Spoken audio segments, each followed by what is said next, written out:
Areas across eastern Carolina experiencing some coastal flooding early this morning and into the afternoon due to strong winds. And these pictures show the moderate flooding that impacted areas from North Topsail Beach up to Cedar Island. Most of the areas affected were low-lying roads and properties that were affected by some high tide.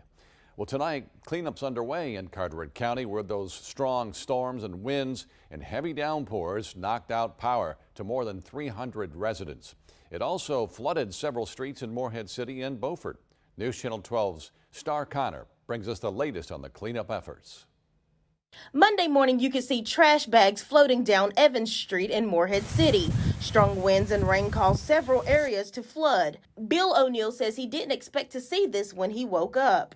You know, if you live over there where it's flooded, you can't get out. You shouldn't drive through this. O'Neill says his trash bags ended up down the street. Morehead City Park and Recreation Director Jerry Riggs spoke with us shortly after the storm passed. He showed us this pier on Evans Street. He says this alone will cost the city thousands, and as of noon, he wasn't sure how much more damage he would find. I mean, this is just one of our probably 20 facilities that we have around town.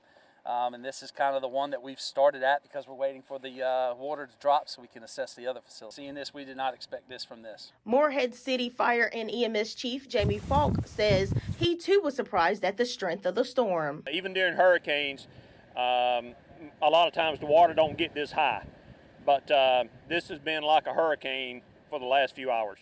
For O'Neill and others impacted by the flooding, he says it's a price they are willing to pay. If you want to live on the coast, this is something you have to deal with. It's the cost of living here, which means we have wind insurance, flood insurance, and then you just try and position yourself so it doesn't impact you that much.